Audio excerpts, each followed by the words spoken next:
बिस्मिल्लाहिर्रहमानिर्रहीम। नाज़रीन अस्सलाम वालेकुम। प्रोग्राम है जी बाखबर, मैं हूँ यासिर रहमान। नाज़रीन, आज के पहले मौजू में हम बात करेंगे इमरान खान साहब के हवाले से, जो इदारों को, उनसे मुंसलिक शख्सियात को हमेशा सियासत की नज़र करते रहे हैं और जब जब उन्हें अपॉर्चुनिटी नज़र आती रही है वो उन्हें सियासत का निशाना बनाते रहे हैं। माजी में कहीं उनकी तारीफ़ें करते नज़र आते हैं और हाल में अगर हम देखें तो उन्हें शदीद तनकीद का निशाना भी बना रहे हैं।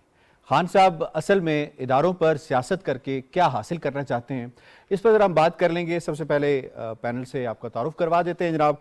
आज हमें इसमें ज्वाइन किया है मुर्तज़ा सुलंगी साहब ने, आगा इकरार हारून साहब ने, फ़ारूक आदिल साहब ने। स्काइप पे हमें ज्वाइन कर रही हैं शनीला मार साहिबा और लाहौर स्टूडियोज़ में हमें ज्वाइन कर रहे हैं आज़म चौधरी साहब। सवाल यहाँ पे मुर्तज़ा सुलंगी साहब ये बनता है कि इमरान खान साहब आम इंतखाबात के लिए क्या अब भी इदारों की तरफ देख रहे हैं? जी, वो कहते तो अवाम का की बात करते हैं, लेकिन उनके जो हाथ हैं वो माजी की तरह इदारों की तरफ होते हैं, चाहे वो इदारों का गला पकड़ना हो या इदारों के पांव पकड़ने हो। तो वो इस पर मुस्तकिल मिजाजी से कारबंद है। और कल भी जब उन्होंने तकरीर फरमाई तो उसमें उन्होंने एक तरफ कहा कि जी मैं चाहता हूं कि ये न्यूट्रल हों और ये ताकि जो है वो हम सियासत करें। फिर अगले ही जुमले में उसने कहा कि खुदा का वास्ता है आप जो है वो ये इलेक्शंस करवाएं इदारों के नाम लेकर। ये बंदा अपने आप को जमहूरी लीडर भी कहता है और कहता है लोगों से, ये पिछले दिनों जब ये लॉन्ग मार्च नाम नहाद कर रहे थे तो हर जगह वो लोगों से आइन की हलफ उठवा रहे थे, लेकिन कभी उस आइन को पढ़ा नहीं है उन्होंने कि चाहे अदलिया हो या मुसल्लह फ़ौज हो, उनकी ज़िम्मेदारी नहीं है इलेक्शन करवाना। आइनी इदारा इलेक्शन कमीशन है और असम्बलियों की तहलील जो है वो वज़ीर आज़म का अख्तियार है, जो कि कभी उनके पास था, लेकिन उस वक्त क्योंकि वो एक सफ़े के बयानिए की ताकत पर ऊंचे उड़ रहे थे तो उस वक्त वो ये फरमाते थे कि ये 5 साल भी मेरे हैं, अगले 5 साल भी मेरे हैं। वो कोई 10-20 साल का मंसूबा बनाकर आए थे प्रोजेक्ट इमरान का, फिर वो उल्टी हो गई सब तदबीरें, कुछ न दवा ने काम किया। तो वो अपने उस बात पर कायम हैं और अभी भी आप देखें जी, कभी वो कहते हैं हम इस्तीफ़ा दे रहे हैं, कभी कहते हैं क्या कर रहे हैं। आप ये देखें कि अप्रैल में उन्होंने नाम नहाद इस्तीफ़ा एक साइक्लो स्टाइल पेपर पर उन्होंने करके भेजा, जो मुरवजा तरीक़ाकार है उससे बिल्कुल मुख्तलिफ। अभी भी कहते हैं कि हम इस्तीफ़ा देकर बैठे हैं, लेकिन तनख्वाहें उनकी जा रही हैं उन्हीं में, पार्लियामेंट लॉजेस में वो बैठे हैं। उनमें से कुछ लोग तो मिनिस्टर कॉलोनी में बैठे हैं, जो साबिक वज़ीर इत्तलात हैं फवाद चौधरी। मेरी इत्तला के मुताबिक मिनिस्टर्स कॉलोनी में फ्लैट 4A जो है उस पर जो काबिज शख्स है उसका नाम फवाद चौधरी है, और वही आज जो है वो प्रेस कॉन्फ्रेंस में कह रहे थे कि जी वो हमारी तनख्वाह तो कोई और ले गया। तो ये इस तरह की सियासत करना जो है वो इमरान खान का ही खासा है कि वो इदारों को ब्लैकमेल करके, गालम गलोच करके, उन पर दबाव डालकर वो कोशिश करते हैं कि किसी तरह से जो है वो जैसे पहले मुझे बिठाया गया था उसी तरह से मुझे दोबारा कोई हाथ पकड़ के बिठा दे। पहले भी सिलेक्टेड थे, आइंदा भी सिलेक्टेड होने के लिए हर वक्त तैयार है। डॉक्टर फ़ारूक आदिल साहब, ये फरमाइएगा कि खान साहब इदारे ने कह दिया कि हम अब पॉलिटिकल हैं, हम ट्रूली जो कॉन्स्टिट्यूशनल हमारी जिम्मेदारियां हैं उसको अदा करेंगे। खान साहब के जो बयान हैं बार बार उन्हीं की तरफ क्यों होते हैं? देखें, आपको बुनियादी बात सोलंकी साहब ने कह दी, उसमें कुछ इजाफे कर सकता हूँ उसकी तायद में। देखिए, इमरान खान जैसे कहा गया वो आइन पे यकीन नहीं रखते, कानून पे यकीन नहीं रखते, जमहूरियत उन्हें छू कर नहीं गुजरी, वो चाहे जो भी दावा करें। उनका वाहिद जो अकीदा है और जो उनकी ख्वाहिश है और सबसे बड़ा गोल है वो है शख्सी हुक्मरानी। कैसी? जैसे अनवर सादात, जैसे कज़ाफ़ी, जैसे सद्दाम हुसैन, और हमारे इस तारीख़ में बेशुमार इस तरह के लोगों के नाम हैं। ये सारे लोग इसी तरह से किसी ताकत के ज़ोर पर इक़्तिदार में आए या उनकी मदद लेके इक़्तिदार में आए और बिल आखिर जैसे इनकलाब अपने बच्चों को खाता है, इसी तरह इन्होंने अपने जो मोहसिन थे इन्होंने उनको खाया, उनकी मोहसिन खुशी की। बिल्कुल यही मिसाल इमरान ख़ान की पाकिस्तान में है। पाकिस्तान में इमरान ने, इसके कौन मोहसिन थे, ख़ुद कहता था कि सहाफ़त मेरी मोहसिन है, फ़ौज मेरी मोहसिन है, बॉस वॉस भी किसी को कह दिया था शायद इसने। तो उसके बाद फिर इन्होंने क्या किया, अब जैसे कि हमने ये पहचान लिया कि ये शख्स शख्सी हुक्मरानी का खूगर है और शख्सी हुक्मरानी के लिए हाथ पांव मार रहा है, लेकिन हालात अब उस तरफ नहीं जा रहे। जब वो नहीं जा रहे तो डेस्परेशन में वो कोई ना कोई ऐसी बात कह गुज़रता है, कुछ ना कुछ ऐसी हरकत कर जाता है जिससे उसके तजादात भी नुमायाँ होते हैं, उसके मंसूबे भी नुमायाँ होते हैं, और ये भी साबित होता है कि ये शख्स एक गैर संजीदा और बीमार ज़हनियत का शख्स है। और इस शख्स का मैदान जो है सियासत, इक़्तिदार या ऐवान इक़्तिदार नहीं, एक और जगह है जिसके बारे में बहुत सारे, हैदराबाद में कुछ नाम है, लाहौर में कोई और नाम है, ये आपको बताएंगे। जी आगा इकरार हारून साहब, 2018 से 2020 तक शख्सियात की तारीफ़ों के पुल बांध दिए, फिर उसके बाद मामलात ऐसे ख़राब हुए कि फिर शख्सियात के ऊपर जो है वो इल्ज़ाम तराशियाँ, उसका सिलसिला शुरू हुआ। तो ये बार बार अहम शख्सियात, फिर इदारे, उनको सियासत में क्यों घसीटा जाता है? इसलिए घसीटा जाता है कि ये आदत है इमरान ख़ान की कि जिसने भी उसके ऊपर कुछ भी एहसान किया है, पहला विक्टिम जो हुआ है इमरान ख़ान का वही हुआ। और प्रोग्राम शुरू होने से पहले भी हम इस सिलसिले में एक डिस्कस कर रहे थे, एक वाक़या भी मैंने आपको सुनाया था, वो चले रहने दें। मैं सिर्फ इतना कहूँगा कि देखिए प्रोजेक्ट इमरान तो बहुत पहले का चल रहा है, इसलिए मैं ये नहीं कहूँगा 4 साल। देखिए इस 4 साल में जिन साहब का फैज़ सबसे ज़्यादा इमरान ख़ान को हासिल रहा, कल उनके बारे में इमरान ख़ान ने जो लफ्ज़ इस्तेमाल किए हैं और जिस तरह उनको रगेदा है, मैं यही कहूँगा कि दुश्मन न करे दोस्त ने वो काम किया है, उम्र भर का रोग हमें इनाम दिया है। तो ये तो साबित हो गया कि किसी ने कहा था ना कि bidding on A wrong man 2014 में, कि जिस आदमी पे आप बिड कर रहे हैं, इस आदमी की तारीख ही ऐसी है कि इसने हमेशा अपने ये मोहसिन कुश है। तो कल तो इमरान ख़ान ने वो तमाम हदें पार कर दी हैं और बता दिया है कि मोहसिन कुश लफ्ज़ जो है वो भी छोटा है। यानी कि बहुत प्यारी बात की है मेरे दोनों दोस्तों ने, और ये एक फ़िक्रा बड़ा प्यारा अभी इस्तेमाल किया है उन्होंने, सोलंकी साहब ने, कि इमरान के हाथ हमेशा अदारों की तरफ उठते हैं, या उनका गले दबाने के लिए या उनके पाँव पकड़ने के लिए। इससे ज़्यादा खूबसूरत इमरान ख़ान की पर्सनैलिटी को कोई डिफ़ाइन नहीं कर सकता। आखिर में मैं सिर्फ इतना एक बात कहूँगा, बदकिस्मती देखिए कि इस शख्स ने कभी किसी इदारे को नहीं छोड़ा है और हर अदारे को रगेदा है, लेकिन आज भी कोई इदारा उस पर हाथ नहीं डाल सका। मुझे याद है इसी पार्लियामेंट के एक कैफेटेरिया में हमारे एक MNA होते थे, उन्होंने एक प्रेस कॉन्फ्रेंस की थी और कहा था ये खत मैं दे रहा हूं, ये किसी ने लिखा है, लेकिन मैं इस खत की क्रेडिबिलिटी भी यकीन नहीं रखता हूं। खुद कहा था और उनके साथ फिर तारीख ने देखा क्या हुआ है।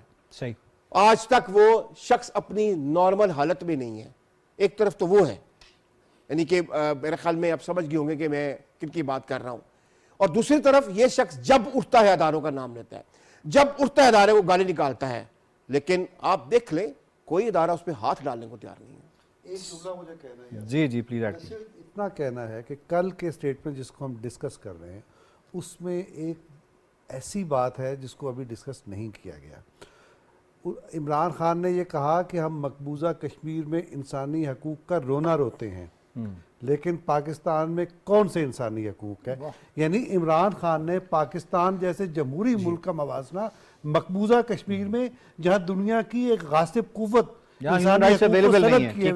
उसके साथ, ये दूसरी दफ़ा है कि ऐसा हुआ। इससे पहले इमरान खान, अल्ताफ़ हुसैन ये काम कर चुका है। अल्ताफ़ हुसैन ने कराची को मकबूजा कराची कहा था और मकबूजा कश्मीर के साथ मवाजना किया था। अब इमरान खान ने ये काम कर दिया है।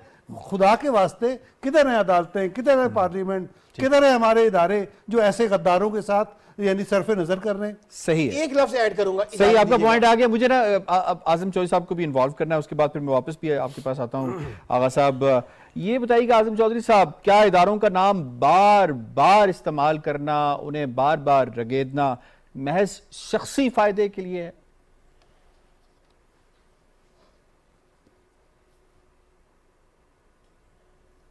शुएब साहब, लाहौर के अंदर ना एक पहलवानी कल्चर है। उस कल्चर में ना पंजाबी में एक मुहावरा है, मैं वो पंजाबी में ही आपको सुनाता हूँ। जब किसी ताकतवर से झगड़ा हो जाए ना, तो वो पहलवान अपनी ज़बान में कहते हैं कि ताकतवर नाल जो लड़ाई होवे ना, या हथी पै जाओ या पैरी पै जाओ।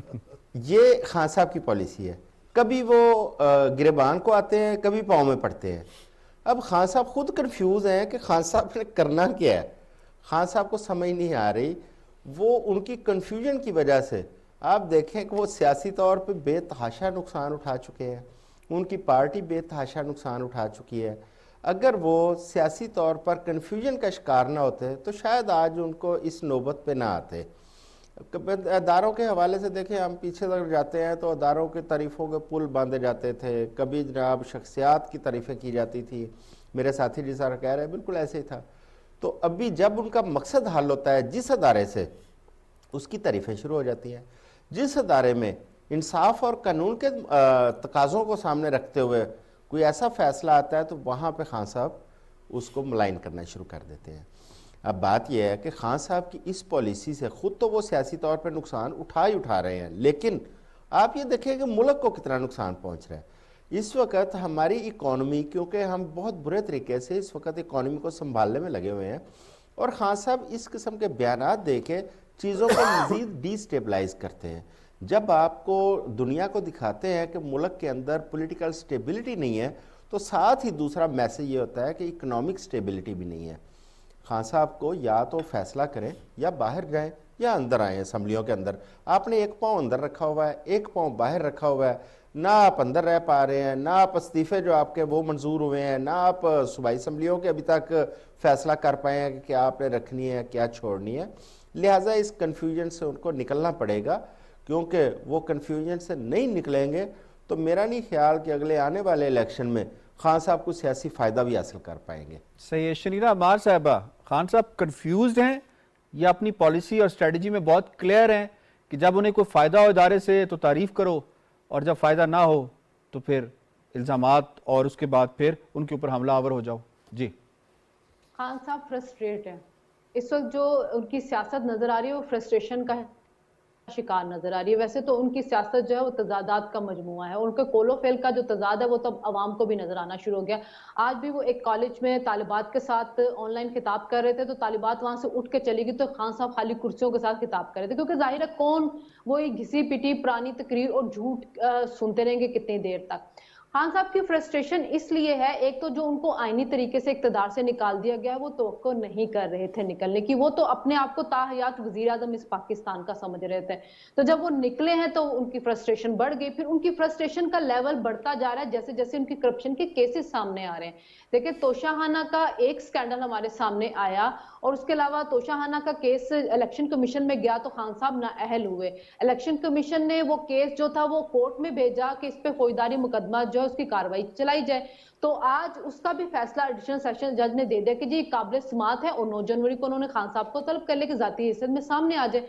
अब कल रात एक और स्कैंडल हमारे सामने आ गया जी, 6 अरब की ज्वेलरी जो 2 ब्रादर इस्लामी मुमालिक से खान साहब को और उनकी बेगम को मिली थी, उसको वजीर आजम हाउस में जमा ही नहीं कराया गया, वो बनी गाला ले जाया गया। वहां पे जाके उसकी 6 अरब की ज्वेलरी की 4-5 करोड़ वैल्यू लगाई गई, 50% 1.5-2 करोड़ पे तो अदा किया गया, और उसके बाद उस सारी ज्वेलरी जो उन्होंने अपने पास रख ली, और ये सारा कुछ डॉक्यूमेंटेड है, कैबिनेट डिवीजन के डॉक्यूमेंट्स में पड़ा हुआ है सामने।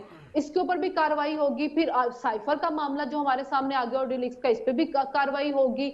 फिर उसके बाद जो खान साहब की जो है फॉरेन फंडिंग के, उनको जो फंडिंग होती रही है, शौकत खानम के जो पैसे हैं वो अपनी सियासत में इस्तेमाल करते हैं, उसके ऊपर भी होगी।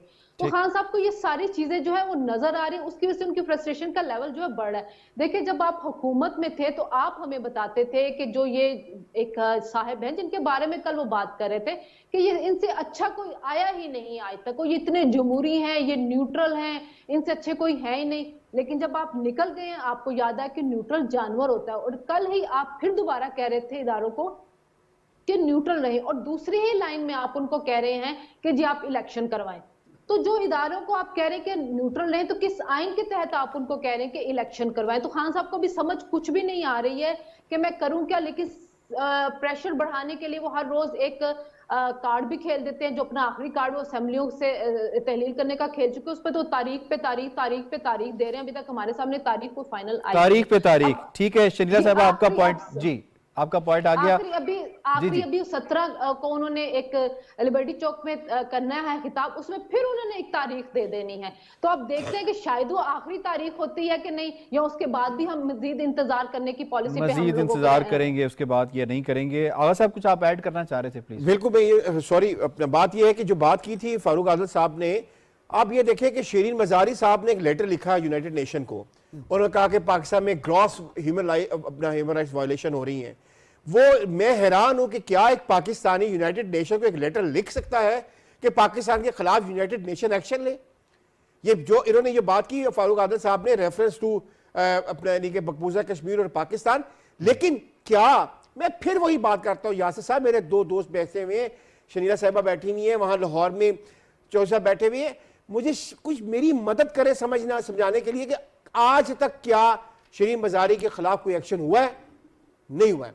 अभी जो बातें की हैं इन्होंने, अपना शरीरा साहिबा ने जितनी इन्होंने बातें की हैं, क्या उन लोगों के खिलाफ एक्शन हुआ है जिन्होंने तोशा खाना की चाबियां पकड़ा दी इनको? आपका बुनियादी सवाल यही है, ठीक है, क्या मुझे- बातें करते रहते हैं, वो बंदा उसी ताकत में इस्तेमाल कर रहे हैं अपनी जितनी वो कर सकते हैं, दो सूबों की। बिल्कुल इसकी ठीक एक है। वजह है मैं वैसे। जी, इससे पहले मैं जो है प्रोग्राम की दूसरे मौजू की जाने बढ़ूँ, मैं सवाल पूछ लेता हूँ मुर्जा सुलंगी साहब आपसे ही, उसके बाद फारूक साहब को भी इन्वॉल्व करूँगा।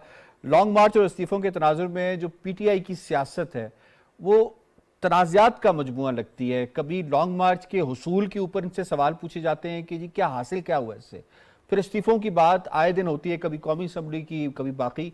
योर टेक सर मुर्जा साहब। मैं इत्तेफाक करता हूँ, लेकिन PTI की पूरी सियासत तजादात का मजमुआ है। आप ये देखिए कि इलेक्शन जीतने से पहले उनके उनके मौक़िफ़ क्या थे, उनके पार्टी का जो इलेक्शन का जो मंशूर है 2018 का, उसमें क्या लिखा था, उस वक्त उन्होंने क्या वादे वईद किए थे, 90 दिन के अंदर किस तरीके से उन्होंने करप्शन ख़त्म करनी थी, किस तरीके से जो है ना वो 15 से कम अरकान की काबीना बनानी थी, किस तरह से ख़ुदकुशी करनी थी लेकिन IMF में प्रोग्राम में नहीं जाना था, किस तरीके से उन्होंने कहा था कि जी वो मैं कठपुतली नहीं हूँगा और मेरे होते हुए कोई इदारा मुल्की मामलात में मुदाखलत नहीं कर सकेगा। लेकिन फिर आपने देखा कि किस तरीके से उन्होंने हर चीज़ पे उन्होंने यू टर्न नहीं लिया, बल्कि मैं तो कहता हूँ कि उन्होंने जलेबियाँ बनाई। तो अभी भी आप ये देखिए कि उन्होंने किस तरीके से ब्लफ किया, धोखा दही की कि जी वो मेरी हुकूमत को कोई ख़तरा नहीं है और कोई तहरीक अदम एतमाद नहीं होगी, फिर वो हो गई। उसके बाद किस तरीके से उन्होंने वो साइफ़र का ड्रामा किया, फिर किस तरीके से वो गैर मुल्की साजिश का बयानिया बनाया, फिर इस्टेब्लिशमेंट को मतून किया, फिर उन सब चीज़ों से वो पीछे हट गए कि जी नहीं मैं अब आगे चला गया हूँ। और आपने नहीं की होगी साजिश इस्टेब्लिशमेंट को मुखातिब करते हुए, लेकिन आप रोक तो सकते थे ना। अब जो है वो जिन लोगों को की तैनाती की रोकने की कोशिश की, अब उनके तारीफ़ों के पुल बांध रहे हैं और कुछ इस तरह के तासुर दे रहे हैं कि जैसे उनको जानते नहीं हैं। तो ये पूरी जो सियासत है वो उनकी तजादात की सियासत है। लेकिन इसमें मुश्किल ये है कि वो समझते हैं कि उनके जो हार्डकोर जो फॉलोअर हैं ठीक, वो ब्रेन डेड हैं, वो शादूले के चूहे हैं। वो जो कुछ भी कहेंगे, वो दिन कहेंगे तो वो कहेंगे दिन है, वो कहेंगे रात है तो रात है। तो वो अंधेरी तकलीद जो है उन्होंने जो है वो एक तो कोई और मुर्शिद है, लेकिन वो भी अपने आप को मुर्शिद समझते हैं और समझते हैं कि बस ठीक, हमने जो आपका कह दिया। पॉइंट आ गया। फारूक आदिल साहब ये फरमाइएगा, तजादात की बात हुई और उनकी पॉलिसी स्ट्रेटजीज के हवाले से बात हुई, इन सब से बिलाखिर देखा जाए तो आउटपुट क्या निकली, हासिल क्या हुआ, लॉन्ग मार्च से क्या हासिल हुआ, फिर बयानों और उसके यू टर्न और फिर इस्तीफों से? देखिए, इन तजादात से लॉन्ग मार्च भी आप जोड़ सकते हैं, उनकी जो बयानात में तजादात हैं और यानी बिल्कुल यू टर्न है, उनको उनसे भी जोड़ सकते हैं। लेकिन एक और चीज़ है, मैंने जब बात कर रहे थे आगा साहब तो मैंने कहा था कि इसका असल मकसद कुछ और है। असल मकसद क्या है? जब आप हुकूमत में आए और आपको पता था कि मईशत ठीक नहीं है, और आपको पता होना चाहिए था क्योंकि आपने 2014 से लेकर 2018 तक जो धमा चौकड़ी मचाई इस मुल्क में कैसे मईशत ठीक रह सकती थी। ओके, मईशत आपने तबाह की, उसके बाद मईशत को ठीक करने के लिए आपने कोई संजीदा काम नहीं किया, और जब आपको हुकूमत से आईनी कानूनी तरीके से निकाला गया तो उस वक्त अगर ना निकाला जाता तो दो खदशात थे। पाकिस्तान डिफ़ाल्ट कर जाता, नंबर एक। नंबर दो, पाकिस्तान में दहशतगर्दी फूट पड़ती, जो इसी हुकूमत की, इमरान हुकूमत की वजह से दहशतगर्द और ख़ास तौर पर दाइश के लोग आपके साबिक कबायली इलाकों में और सवात के इलाके में आके बैठ गए हुए थे और वो धमकी दे रहे थे।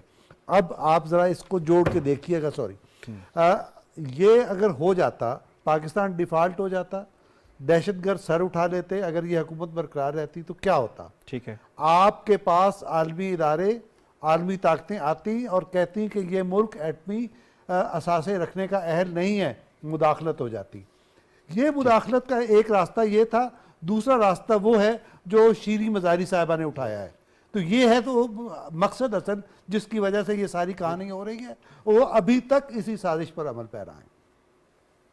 जी बिल्कुल, आगे सब कुछ ऐड करना चाह रहे हैं आप? बिल्कुल जनाब, ये मैं कहता हूं कि क्यों नहीं एक्शन हुआ है। बात यह है कि दायरे किधर है जिनकी जिम्मेदारी है पाकिस्तान की सिक्योरिटी की, कि आप एक और सेकेंडली क्या होता है यासर साहब, बेसिकली आप एक प्रेसिडेंट सेट करते हैं। आज श्री मजारी लिख रही है, कल कोई और उठ के करेगा।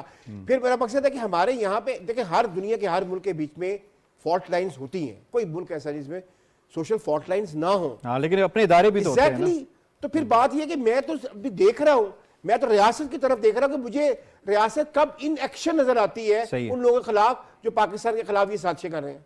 बिल्कुल ठीक है जनाब, प्रोग्राम के दूसरे मौजू की जानिब हमें बढ़ना है और बहुत ही जो है इम्पॉर्टेंट विजिट इस हवाले से बात हो रही है।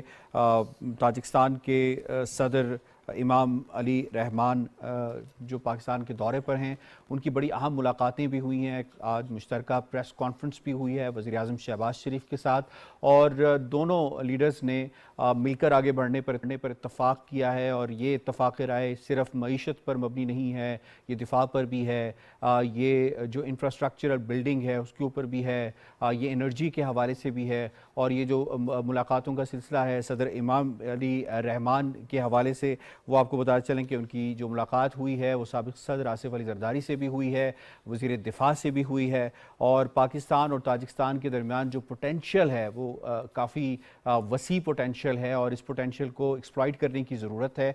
और चाहे वो एनर्जी का सेक्टर हो, चाहे वो रोड कनेक्टिविटी का सेक्टर हो, इंफ्रास्ट्रक्चर बिल्डिंग के हवाले से हो। और दुनिया में इस वक्त कहा जाता है कि जो नई मंडियाँ हैं उनमें अफ्रीका है और जो सेंट्रल एशियन स्टेट्स हैं वो हैं। और पाकिस्तान को ये एज हासिल है कि पाकिस्तान के जियोग्राफिक जो कनेक्शंस हैं वो भी इस मुल्क के साथ अवेलेबल हैं, और ये मुल्क जो है वो फर्स्ट कंट्री हो सकता है towards opening of central Asian states जो कि एनर्जी के हवाले से रिच हैं, और जो उनकी रिक्वायरमेंट्स हैं, जो उनकी ज़रूरियात हैं वो हैं कि उन्हें गर्म पानियों तक एक्सेस चाहिए, उन्हें बंदरगाह चाहिए, और जो सी पैक का शाखसाना जिसे हम कह सकते हैं और पाकिस्तान का ज्यूल कहा जा सकता है, वो हमारी गवादर की बंदरगाह है जिसका बेहतरीन पोटेंशियल और इस्तेमाल यही हो सकता है कि जब वो सेंट्रल एशियन स्टेट्स के साथ आपस में कनेक्ट करे। इस पर यकीनन हम बात करेंगे इस मौजू में। मेरा सवाल जनाब मुर्तज़ा सोलंकी साहब आपसे होगा कि दोनों ममालिक के जो दो तरफा ताल्लुकात हैं वस्ती एशिया से रवाबित को किस कदर फ़रोग हासिल होगा इससे? शुक्रिया जी। बात यह है कि हमारे वो भाई बहन जिनको गिलगित बल्तिस्तान का पता है और वादी वखान का पता है, उनको ये पता है कि जैसे ही आप उस पट्टी से निकलें ऊपर, बदख्शां सूबा जो है अफ़गानिस्तान का, तो उसके ऊपर ताजिकिस्तान है। तो ये तो बिल्कुल हम वस्ती एशिया के बिल्कुल दरवाज़े पे खड़े हैं। मुश्किल ये है कि वस्ती एशिया से हमारा जो मवासलात है, जो कम्युनिकेशन है, उसमें एक रास्ते में एक टूटा हुआ पुल आता है जिसको अफ़गानिस्तान कहते हैं। और अफ़गानिस्तान के अंदर जो एक अदम इस्तेहकाम है कई दिहाइयों से, वो एक मुश्किल है जिसकी वजह से हमारे बहुत सारे जो वस्ती एशिया के ममालिक की जो ख्वाहिशात हैं पाकिस्तान से जुड़ने की और हमारी जो ख्वाहिश है वहाँ तक रसाई की, उसमें मुश्किलात आ रही हैं। आपको पता है कि तुर्कमानिस्तान से जो टापी, जो तुर्कमानिस्तान, अफ़गानिस्तान, पाकिस्तान, किसी ज़माने में तो इंडिया भी उसमें शामिल था, गैस पाइपलाइन, वो मंसूबा जो है वो भी पड़ा हुआ है। इसी तरह से कासा 1000 जिसका इस दौरे में भी जिक्र हुआ, वो भी, उसके अंदर भी रुकावटें हैं। पूरा जो एक तरक्की है वो रुकी हुई है। तो ये जो इस दफ़ा भी जो बातें हुई हैं, हमारे जो ताल्लुकात हैं वो तहज़ीबी भी हैं, मुआशी भी हैं, स्ट्रैटेजिक भी हैं, और वो भी यही चाहते हैं। तो जो अफ़गानिस्तान के अंदर जो अदम इस्तेहकाम है वो एक मुश्किल है। ये अगर किसी तरह से दूर हो जाए तो मैं समझता हूँ कि इस पूरे ख़ित्ते की तरक्की की जो शाहराहें हैं वो खुल जाएंगे, ज़मीनी भी, रेल के ज़रिए भी। हवाई तो खैर है ही, बस एक छोटी सी फ़्लाइट है इस्लामाबाद से दुशंबे की। तो मैं समझता हूँ कि ये अहम तो है, लेकिन गालिबन ये 45 मिनट्स बताया जाता है इसका दौरान जी ही है। जी, मेरे ख्याल में हम एक ही टाइम जोन में भी हैं शायद। तो इस वजह से जो है वो ये एक बहुत अच्छी बात होगी। हर दफ़ा जो है वो जो वस्ती एशिया के ममालिक के जो सरबराहान यहाँ आते हैं या हमारे लोग जाते हैं तो इस ख्वाहिश का इजहार होता है, मुआहदे भी होते हैं और बहुत सारी चीज़ें जो है वो इस वक्त भी हमारा ताउन चल रहा है। लेकिन अगर इसमें ये जो टूटा हुआ पुल है ये अगर जुड़ जाए तो हमारे बहुत सारे जो ख्वाब हैं वो शर्मिंदा ताबीर होंगे। ख्वाब शर्मिंदा ताबीर हो सकते हैं। फारूक आदिल साहब, ये फरमाइएगा, चैलेंजेस के हवाले से मुर्तज़ा साहब ने हाईलाइट किया और सबसे बड़ा चैलेंज अपेरेंटली जो है वो अफ़गानिस्तान की सूरत में हमें सामने आता है। किस तरह से इस चैलेंज से नबर्द आज़मा हो सकते हैं दोनों ममालिक, और इससे अगर नबर्द आज़मा जब ये हो जाते हैं तो उस वक्त पाकिस्तान के पास एज अ कॉरिडोर क्या क्या एडवांटेजेस पोजीशन है पाकिस्तान की? देखिए यासिर, जो बातें कह दी सोलंकी साहब ने, उसमें एडवांटेजेस भी हैं, हम क्या दे सकते हैं उसका भी जिक्र है, और वहाँ से क्या आ सकता है उसका भी जिक्र है। मैं आपको एक आंखों देखा वाक़या बताना चाहता हूँ। ये जो टूटे हुए जिस पुल का जिक्र किया है, वैसे तो अगर आप ताजिकिस्तान और पाकिस्तान के रिश्ते को शायराना ज़ुबान में बयान करना चाहें तो वो इस तरह से है कि ये एक ऐसा हमसाया है पाकिस्तान का जिसकी सरहद हमसे नहीं मिलती, लेकिन आप चित्राल की किसी भी पहाड़ी पे खड़े होकर उस तरफ नज़र डालें तो आप सीधे ताजिकिस्तान में जा पड़ते हैं, आपकी निगाह वहाँ जाती है। और गेटवे टू सेंट्रल एशिया भी आपने कहा, बिल्कुल दुरुस्त बात है। 2015 की बात है, ये इजलास हुआ शंघाई कोऑपरेशन तंजीम का ताशकंद में। ताशकंद के इजलास में प्रेसिडेंट ममनून हुसैन साहब गए थे, मैं उस वफद में शामिल था, और उस वफद की मुलाकात या इनकी इमाम अली रहमान, और आप मुझे इजाज़त दें कि वो कैसे कहते हैं, इमाम अली रहमान इमाम अली रहमान की मुलाकात हुई तो यही वाखान की पट्टी का जिक्र हुआ जिसका जिक्र सोलंकी साहब कर रहे हैं, और ये डिस्कस हुआ कि ये तापी भी आगे नहीं बढ़ रहा, कासा भी आगे नहीं बढ़ रहा, और ताजिक सदर का ये कहना था कि मैं खुद इंटरेस्ट रखता हूँ कि इन दोनों प्रोजेक्ट से हटकर आपको बराह रास्त, आपको और ईरान को सस्ती बिजली, गैस और दीगर जो चीज़ें हमारे पास हैं मैं आपको फराहम कर सकता हूँ, लेकिन प्रॉब्लम समझ में नहीं आती। तो ममनून साहब ने कहा कि भाई प्रॉब्लम एक ही है कि अफ़गानिस्तान का टूटा हुआ ब्रिज, और फिर उस ज़माने में जो कुछ डेवलपमेंट चल रही थी प्रेसिडेंट अशरफ गनी के ज़माने में, और जो कुछ वो कर रहे थे, उन इरिटेंट्स का जिक्र हुआ। तो जब उन इरिटेंट्स का जिक्र हुआ तो सदर इमाम अली रहमान ने वो गुस्से में आ गए।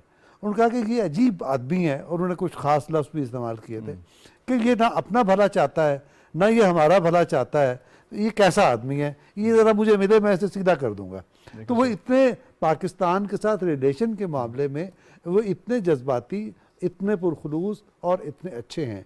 इस वक्त भी जो मुलाकातें हो रही हैं, और ख़ास तौर पर तवज्जो रखें उस मुलाकात पर जो हमारे वज़ीर दिफा के साथ हुई उनकी, बेसिकली ये उसी उलझन को, उसी गुत्थी को सुलझाने की कोशिश है कि किसी तरह अफ़गानिस्तान को और इलाके की दीगर जो इंटरेस्ट रखने वाले ममालिक हैं उन्हें कॉन्फिडेंस में लेकर कम अज़ कम वाखान का रास्ता तो खोलें, ताकि ये एक ओपनिंग हो जाए और इस खित्ते के लोगों के रोजगार के मौके और खुशहाली के शायद इम्कानात टूटे हुए बढ़ जाएं। पुल के अंदर भी कुछ बेहतरी आ सके। आगा साहब, आपका तो ये सब्जेक्ट है, आप तो एक्सपर्ट है इस मामले में, ये फरमाइएगा, सी पैक के हवाले से हम जिक्र तो बहुत ज़्यादा करते हैं, कनेक्टिविटी होगी इसकी और नॉर्थ साउथ भी होगी, ईस्ट वेस्ट के ऊपर से भी बात की जाती है। कितना इंपॉर्टेंट है कि सी पैक को अगर वाकई वायबल करना है तो हमें इन ताल्लुकात को मज़ीद प्रैक्टिकल शेप में ग्राउंड के ऊपर लाना पड़ेगा। बिल्कुल सही आपने कहा। देखिए भाई, मैं 93 से ये रीजन में मैं ट्रैवल कर रहा हूँ, और जब अब मैं उसकी तरफ भी आऊँगा, सी पैक की तरफ भी आऊँगा। आपने कासा की बात की, कासा की जहाँ से आनी है ट्रांसमिशन लाइन आनी है, ये वो आप कह सकते हैं कि वर्चुअली, क्योंकि अब तक मैंने अफगानिस्तान में सर्व भी किया है एज ए रिपोर्टर, तो मैं ये पूरी ज़मीन अपने कदमों पे नाप चुका हूँ जहाँ से आनी है। कासा के साथ एक बहुत बड़ा जुल्म हुआ। जो कासा एक्चुअली कासा था ना, जो कि साउथ अपना इसने एशियन डेवलपमेंट बैंक ने डिज़ाइन किया था, वो हो जाना था, उसमें कोई इशू नहीं था। वो लाइन थी ताजिकिस्तान से क्रॉस ओवर करके चित्राल से उसने एंटर होना था पाकिस्तान में। जब हिलरी क्लिंटन साहिबा अपना थी पावर में, उन्होंने एक नया विजन दिया, वो था न्यू सिल्क रोड का। न्यू सिल्क रोड का जो उनका कॉन्सेप्ट था, तो उसमें डेफिनेटली ये टापी और ये कासा और सड़क, ये तीनों थी ना, यानी कि एनर्जी, रोड और सब कुछ। वो इन्होंने एक अमेरिका के खिलाफ एक नया कॉन्सेप्ट दिया न्यू सिल्क रोड का। उस पर यह तय हुआ, इसका पूरा डिजाइन चेंज किया गया। इसने जो वो था तकरीबन, मैं गलत अगर नहीं कहता हूं तो 35 किलोमीटर टोटल बनता। वैसे तो हमारे 7 किलोमीटर 7 मील की है ना, लेकिन टोटल मैक्सिमम 35 किलोमीटर बनता था। टर्न से लाइन ऐसे आनी तो फिर ऐसे अंदर आ जानी थी पाकिस्तान में। जब उसको डिजाइन को चेंज किया गया, क्योंकि हिलरी क्लिंटन साहिबा ने कहा कि कासा को गुजरना चाहिए मिडल ऑफ द अफगानिस्तान, के मैक्सिमम अफगानिस्तान को फायदा हो। ठीक है, ये बात ठीक थी। पूरे अफगानिस्तान में जहाँ कासा गुजर के आता, वहाँ पर लोगों को इलेक्ट्रिसिटी मिलनी थी, और उसका वो एक सेस बहुत कम, जो सेस लेना था उसमें उन्हें फ्री इलेक्ट्रिसिटी मिलनी थी। उनका जो विजन था, मैं कहता हूँ हो सकता है उनका विजन भी ठीक हो कि पूरा लिट कर दें हम अफगानिस्तान को, कासा कर देगा, लेकिन वो रियलिटी में पॉसिबल नहीं था। सही है। आप हार्ट ऑफ द अफगानिस्तान कैसे चीज़ों को लेकर आ सकते हैं जहाँ पे जंग कभी ख़त्म ही नहीं हुई है। तो कासा के साथ तो एक बहुत बड़ी ज्यादती हुई है। कासा अगर वापस अपने पुराने डिज़ाइन पे चला जाए तो शायद आज भी पॉसिबल है, लेकिन कासा जो डिज़ाइन अब उसका डिज़ाइन है, उसमें मैं कई दफ़ा मैंने कहा, लोगों को बड़ा गुस्सा भी आया, टापी और CASA, they are two beautiful dreams, they would never have a reality. ये बात मैं लिखता आ रहा हूँ पिछले 10-12 साल से। और जहाँ तक आपने बात की है सी पैक की, हम बड़ी खूबसूरत बातें करते हैं, आर्टिकल्स भी लिखते हैं, यहाँ बैठ के गुड्डी गुड्डी भी आपसे कहूँगा कि हाँ जी, और सी पैक जी पाकिस्तान का वेस्टर्न विंग और ऐसे, और ये हम घुस गए अंदर अपना उसके सेंट्रल एशिया के। रियलिटी है नहीं ऐसी। अफगानिस्तान में जब तक 100% सिक्योरिटी नहीं आती है, आप गैस पाइपलाइन को ऊपर लेके, आप गैस पाइपलाइन को 6 फुट जमीन से ऊपर लेके जाना चाहते हैं 500 किलोमीटर, कि एक अच्छी गोली जो है या एक आरपीजी है उसको उड़ा सकता है। ये मजाक है, ये सब ख्वाब है, और ख्वाब भी है बगैर किसी हकीकत के। सही। अब आ जाए आप कासा पे, आप 600 किलोमीटर आप अंदर से आते हैं अफगानिस्तान के, एक जो है अपना यानी कि आरपीजी वो पिलर उड़ा देता है, तो कासा की लाइन तो बैठ जाती है। ये हमें चीजें बड़ी अच्छी खूबसूरत लगती है। जो same problem with CPEC. ठीक हो गया, आपका पॉइंट आ गया। मजमूई तौर पे जो तीनों पैनलिस्ट इस वक्त बात की है, उन्होंने अफगानिस्तान की जो सिक्योरिटी सिचुएशन है वो उसी को मूरद इल्ज़ाम इस हवाले से ठहराया है। मैं आज़म चौधरी साहब आपकी तरफ आऊँगा। ये फरमाइएगा कि MOUs तो साइन होते हैं, लेकिन इसकी इंपॉर्टेंस भी होती है। Don't you think this is high time कि अब एग्रीमेंट्स की तरफ बढ़ा जाए और B2B किया जाए, P2P किया जाए, ताकि मज़ीद कनेक्टिविटी बेहतर हो सके?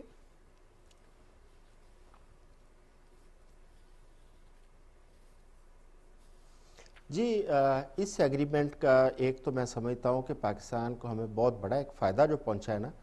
एक देखिए, कुछ लोगों की ख्वाहिशात हैं कि पाकिस्तान डिफ़ॉल्ट की तरफ जा रहा है, पाकिस्तान जो है ना वो बिल्कुल इस वक्त बिलो दी लाइन है। लेकिन जब कोई मुल्क डिफ़ॉल्ट करने जा रहे होते हैं तो दूसरे ममालिक उनसे MOU साइन नहीं करते। अल्हम्दुलिल्लाह, इसका मतलब ये है कि वो लोगों की ख्वाहिशात पूरी नहीं हो रही और पाकिस्तान इंशाल्लाह स्टेबिलिटी की तरफ जा रहा है। जो पाकिस्तान के साथ इस वक्त तजारती मुआहदे हो रहे हैं और MOU हो रहे हैं। दूसरी बात आप देखें कि ये वाला जो ताजिकिस्तान के साथ होने जा रहा है पाकिस्तान का जो MOU है, देखिए वो प्रोजेक्ट है $1.6 बिलियन का, और वो सिर्फ उसमें ताजिकिस्तान नहीं है, किर्गिस्तान भी शामिल है, और उसका फ़ायदा जितना पाकिस्तान को पहुंच रहा है उतना ही अफ़गानिस्तान को भी पहुंच रहा है, क्योंकि अफ़गानिस्तान से जब लाइन गुजरेगी उन्हें भी जो एनर्जी क्राइसिस उनको भी सामने है, उनको भी उसका जो है ना लाजमी फ़ायदा पहुंचेगा। तीसरा ये है हाइड्रो प्रोजेक्ट। आप देखिए कि हाइड्रो प्रोजेक्ट जो है सबसे सस्ती बिजली जो दुनिया में बनती है वो हाइड्रो है। सही। और इससे अगर ये प्रोजेक्ट पाया तकमील तक पहुंचता है तो हमें बिजली के जो इस वक्त मसाइल भी हैं उसकी जो हमें कमी का एक सामना है वो भी ख़त्म होगी और उसकी प्राइसेस भी नीचे आएंगी। चौथा इसका important point according to MOU, देखें ये प्रोजेक्ट जो है वो 31 दिसंबर 2024 तक मुकम्मल करने का जो मुआहदा किया गया है। ठीक है। अब बात यह है कि जो अभी मेरे साथी जो जिस तरह सोलंकी साहब ने सबसे पहले जो निशानदेही की, असल प्रॉब्लम वो है कि अफगानिस्तान के अंदर से हमारी जो रसाई है वो मुमकिन नहीं हो पा रही। अब अफगानिस्तान में आप देखें कि आज भी जो कल भी वाक़या पेश आया, आज भी हमारी सरहदों पे वाक़या पेश आया, मुझे तो ऐसा लग रहा है कि अफगानिस्तान में जो करज़ई या अशरफ गनी की जो पॉलिसीज़ थी आज भी वही पॉलिसी हैं। उसमें अब समझ से बालातर है क्या इंडिया आज भी वहाँ पे उतना ही डोमिनेट कर रहा है या इंडिया की उतनी ही इन्वॉल्वमेंट है कि वो पाकिस्तान के साथ वो दोस्ताना मरासम जो है वो कायम करने में रुकावट पेश आ रही है हमें। दूसरा ये है कि जो आपने अपने इंट्रो में बात की थी वो बड़ी इंपॉर्टेंट है। दुनिया की जो अगली तजारती मंडियाँ हैं उनमें सबसे अहम मंडियाँ वो सेंट्रल एशियन स्टेट्स हैं। आपको याद होगा गुज़श्ता चंद हफ्ते कबल वज़ीर-ए-आज़म पाकिस्तान मियाँ शहबाज शरीफ साहब ने एक आज़रबाईजान के साथ भी MOUs किए थे, उनके साथ तजारती मुआहदा किया था। अब इन दो ममालिक के साथ भी हमारे मुआहदे होने जा रहे हैं।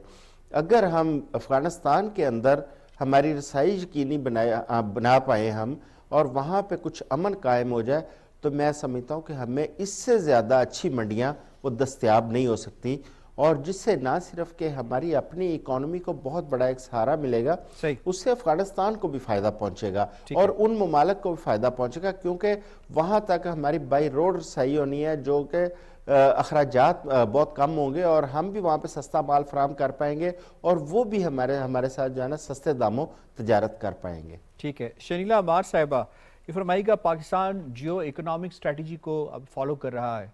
जियो इकोनॉमिक स्ट्रेटजी के तनाजुर में अगर हम इसको देखें तो पाकिस्तान का अगर इंपोर्ट बिल देखें तो 26 से 30 बिलियन डॉलर्स का सालाना होता है। अगर हमारे ताल्लुकात उस नौइयत के इस्तवार हो जाते हैं जिस तरह हुकूमत कोशिश कर रही है, तो किस हद तक हमें फॉरेन एक्सचेंज रिजर्व्स में सेविंग्स भी होगी, और उसके साथ साथ दूसरा ये फरमाइएगा कि ताजिकिस्तान को भी कितना फ़ायदा होगा गवादर बंदरगाह से। देखिए, ताजिकिस्तान जो है आपको पता है कि वो खुश्की में गिरा हुआ इलाका है, तो उसको हमारी गवादर पोर्ट्स और बहेरा अरब की जो पोर्ट्स है उससे बड़ा फायदा हो सकता है। और वो हमारे से अब चाह भी यही रहे हैं कि जैसे अफगानिस्तान को हमने जिस तरह फैसिलिटेट किया हुआ है वैसा ही कोई मायदा उनके साथ भी हो कि हम उनको वहां पे इसी तरह से फैसिलिटेट करें। लेकिन जो सेंट्रल एशिया की रियासतें हैं उनके पास गैस तेल सब कुछ है, रूस के पास ये सारा कुछ है। हम लोग जो हमारे करीबी हमसाए हैं उनसे ये सारी चीजें लेने की बजाय जब हम इंपोर्ट करते हैं दूसरे मुल्कों से, तो फिर हमें वो सब चीजें जो है वो महंगी पड़ती हैं। अगर इनके साथ हमारे ताल्लुकात कायम हो जाए तो ये सारी चीजें जो पाकिस्तान को सस्ती मिले, जैसे अभी रूस के साथ मुआहदा और हम कह रहे हैं कि हमें वो जो है उनसे सस्ते दामों जो है वो तेल मिलेगा, और जो सस्ते दामों जब आप तेल अपने मुल्क के अंदर लेके आएंगे तो आप खुद सोच सकते हैं कि महंगाई कितनी कम होनी शुरू हो जाएगी। बार बार सारे मंसूबों की जो बात हो रही है उसकी वजह अफगानिस्तान बताई जाती है। इसी वजह से चाइना जो है वो अब दूसरे रस्तों के ऊपर सोच रहा है कि चाइना ताजिकिस्तान जो रास्ता है वहां से उज्बेकिस्तान, फिर चाइना, ताजिकिस्तान और फिर यूरोप की तरफ जो हमारे जो रोड्स की मंडियों की तरफ हमारी जो रसाई हो, जो पहले रशिया जो था उसको इन जो ये दो रास्ते थे इनके ऊपर एतराज हो रहा था, लेकिन जो अब रूस की यूक्रेन की वॉर चल रही है और उसके बाद जो तब्दीलियां आ रही हैं खित्ते के अंदर, तो अब रशिया के उसके ऊपर एतराज नहीं रहा। अगर हम और अब चाइना सोच भी इसी पे रहा कि अगर अफगानिस्तान को बाईपास करके जो रोड है वो निकाले जाए और उन्हीं के जरिए जो है वो जो ट्रेड्स वगैरह की जाए तो उससे पाकिस्तान को भी फायदा होगा, ताजिकिस्तान को भी होगा। देखिए, हमारी एनर्जी की जो सारी बहरान हमारे मुल्क के अंदर, और हमारी जो एनर्जी की कमी है सेंट्रल एशिया की साइड से बहुत अच्छी तरह से पूरी हो सकती है। फिर ताजिकिस्तान जो है पन बिजली से बिजली बनाने वाला दुनिया में तीसरा बड़ा मुल्क है। ये कासा की जो हम बार बार बात कर रहे हैं, 1300 मेगावाट बिजली जो थी वहां से हमें मिलनी थी और सस्ते दामों मिलनी थी, लेकिन अब क्या है कि ना पन बिजली जो से बिजली हमारे मुल्क में इतनी नहीं बढ़ रही। जो सीपैक के तहत हमारे मंसूबे थे जिनको कोयलों के साथ हमने बिजली के बनाने थे, वो पिछली हुकूमत ने उनको नहीं बनने दिया। उनके जब उन्होंने अकाउंट्स जो थे वो उसमें पैसे नहीं जा रहे थे और वो रोक दिए गए थे रिवॉल्विंग अकाउंट्स में, तो वो सारे मंसूबे भी बंद हो गए। उसके बाद क्या हो रहा था कि हम फर्नेस ऑयल के ऊपर वो चला रहे थे, उसका आज खमियाजा ये कि बिजली की कीमतें बहुत ज्यादा हैं। सही है। तो इन ममालिक के साथ जो ताल्लुकात कायम करने वो उनसे ज्यादा हमारे अपने फायदे में है कि हमें ज़राअत के शोबे में उनकी हेल्प मिलेगी, एनर्जी की जो हमारी जरूरियात है वो पूरी होंगी। ठीक है। फिर सी पैक के अंदर इन ममालिक को शामिल करने से नए नए वेंचर, हम यूरोप की मंडियों तक हमारी रसाई ठीक, होगी, नई और ओपनिंग्स हमारा होंगी जो और इन ममालिक का भी इट्स कॉल्ड हमारी we can export call it बढ़ेगी विन बहुत विन। ज्यादा। शनीला साहब आपका पॉइंट आ गया। बुज़ा सोलंकी साहब ये फरमाइएगा, अशरफ गनी की हुकूमत के हवाले से यहाँ पे जिक्र किया गया और इंडिया का नफूस उसके ऊपर उसके हवाले से बात की गई, लेकिन अगर इसको बड़े पैमाने पे देखा जाए तो उसका फायदा तो अल्टीमेटली इंडिया को भी है कि इंडिया को भी तो एनर्जी चाहिए। बात आपकी दुरुस्त है लेकिन भारत के साथ जो हमारे देरीना जो तनाज़ात हैं जिसकी वजह से हमारे ताल्लुकात जो है वो तातुल का शिकार हैं, जब तक उस पे कोई पेशरफ्त नहीं होती तब तक तो ये मामलात इसी तरह से रहेंगे। ये ठीक है कि जब तक अशरफ गनी या हामिद करज़ई की हुकूमत थी तो वहाँ पर अमेरिका की वजह से भारत का एक असर नफूज़ था, लेकिन अभी भी जो तालिबान हुकूमत है, आप ये देखें कि उन्होंने अभी तक जो ड्यूरेंट लाइन है उसको बैनुल अक़वामी सरहद तस्लीम नहीं की, और आए दिन वहाँ पर जो है ना वो चीज़ें होती हैं। और अफ़गान तालिबान के भी भारत के साथ रवाबित हैं और उनके साथ बातचीत है, तो वो सारी चीज़ें हैं। तो वो किसी ने ठीक ही कहा था कि सिर्फ मुल्क तरक्की नहीं करते, खिते तरक्की करते हैं। तो जब तक हमारे जो तनाज़ात हैं मशरक़ और मगरिब, ख़ास तौर पर पाकिस्तान के मशरक़ में, वो ठीक नहीं होते, तब तक हमें बहुत सारी मुश्किलात का जो है वो सामना करना पड़ेगा। सही है जी। आगा साहब, लास्ट पॉइंट्स ये बताइएगा कि इस वक्त जो है अफ़गानिस्तान की सूरत हाल को दोनों मुल्क मिलकर किस हद तक बेहतर कर सकते हैं, बिकॉज दोनों के स्टेक्स हाई हैं। देखें, बात यह है कि यासिर साहब, आज भी आपको पता है कि अकॉर्डिंग टू माई इंफॉर्मेशन, अभी ऑफिशियल नहीं आया है, आज भी चमन पे बड़ा हैवी अटैक हुआ है अफगानिस्तान की तरफ से, और हमारी यहाँ पे यानी कि वो कंटिन्यूसली जारी था जब मैं आ रहा था। ये कैसे ख़त्म कर सकते हैं? मेरा ज़ाती ये ख्याल ये है कि अफगानिस्तान को डील करने का एक वही तरीका है जो अमीर तैमूर ने कहा था, जिससे हमने कुछ नहीं सीखा। उसने कहा था कि let the Afghan live alone. आप जितना अफगानियों को कोशिश करेंगे मदद करने का, ये मैं नहीं कह रहा हूँ, अमीर तैमूर ने कहा था, आप उसमें उतना धंसते जाएंगे। हमने अपनी ज़िंदगी के 40 साल दे दिए हैं, पाकिस्तान की कॉस्ट के ऊपर हमने अफगानिस्तान को फ़ायदा देने की कोशिश की है, जिसका रिजल्ट एक लंबी स्टोरी है। आप ड्रग्स से शुरू हो जाए, आप रेडिकलाइजेशन से शुरू हो जाए, कम टू द पॉइंट आप क्या कर रहे हैं। लेकिन आगा साहब अभी तो देखिए ना आपके, अब तो उनको अपने ऊपर छोड़ा हुआ है, तो अभी भी तो मसले का हल नहीं हो रहा। यही कह रहा हूँ ना, मसले का हल सिर्फ तब ये नहीं, देखिए बात ये है, मसले का हल निकलेगा इस तरह कि आप उनको कहीं ना कहीं तो टाइट करें ना। अफगान ट्रांजिट से बड़ा बिजनेस कोई नहीं है इस रीजन में, ये मैं नहीं कह रहा हूँ, ये दुनिया के एक्सपर्ट्स कहते हैं। अफगान ट्रांजिट को अगर बंद करके देखें, फिर मैं देखता हूँ क्या होता है इनके साथ। लेकिन इतना ह्यूज बिजनेस है कि उसमें हर कोई इन्वॉल्व है, और हमने कभी अफगान ट्रांजिट को इस्तेमाल ही नहीं किया लेवरेज के तौर पे, और वो हमेशा इस्तेमाल करते हैं। बदकिस्मती देखिए, ये दोनों तीनों दोस्तों ने यही कहा ना कि हम कहते थे कि वहां पे अशरफ गनी बैठा हुआ है, इंडियन स्टूज है, क्या क्या लफ्ज में, और आप इस्तेमाल नहीं करते थे। अब कौन बैठा हुआ भाई? अब तो हालात ज्यादा खराब हो गए हैं। पहले तो हम किसी को पकड़ लेते थे, अशरफ गनी कुछ कराता था तो अमेरिका को पकड़ लेते थे कि जनाब बाज करें इसको। अब तो पकड़ने वाले कोई नहीं भाई। ठीक, कितने दिनों से कंसेक्टिवली वो अटैक कर रहे हैं पाकिस्तान के ऊपर। ठीक है, फारूक साहब लास्टली फरमाइएगा, इससे मुलाकातों से, विजिट से, पाकिस्तान में विजिट से कितना पॉजिटिव मैसेज गया है इंटरनेशनल कम्युनिटी को, और ख़ास तौर पे जो एतमाद है वो किस हद तक बहाल हो सकता है? बहुत बहुत पॉजिटिव। और जैसे चौधरी साहब ने ये कहा कि ये जो प्रोपोगंडा इमरान खान और उसकी जमात कर रही है कि पाकिस्तान डिफ़ॉल्ट होने जा रहा है, सही है। तो डिफ़ॉल्ट के साथ तो कोई कारोबार करता नहीं है। तो हमारे साथ तो उन्होंने मुआहदे भी किए और MOUs भी किए। एक बात मैं इंडिया के सिलसिले में कहना चाहता हूँ, जी, क्विकली कीजिए। सोलंकी साहब ने भी बात कही। देखें, इंडिया एक बड़ा मुल्क है, सही। लेकिन बदकिस्मती से ये बड़ा मुल्क बहुत छोटे दिल का मुल्क है, बड़ा मुल्क है, दिमाग छोटा है, इसको बेहतर छोटे करने दिल की का, जरूरत और है। I have ये to wind up, अपना, फारूक साहब। अपना नुकसान करके भी ये दुश्मन को या हमारे लिए मसाइल पैदा करेगा ठीक और है। करता रहेगा। तो इसके लिए निपटने का वही तरीका है जो अभी आगा साहब ने अफगानिस्तान के लिए बताया। बिल्कुल ठीक है जी। I have to wind up. Murtaza Solanki sahab, Agha इकरार हारून साहब, फारूक आदिल साहब, शनीला मार साहिबा और आज़म चौधरी साहब, आप सारे बहुत बहुत शुक्रिया। डिटेल के साथ आपने आज के मौज़ूआत के हवाले से बात की जी। प्रोग्राम बाखबर से इतना, यासिर रहमान को दीजिए इजाज़त। अल्लाह निगहबान।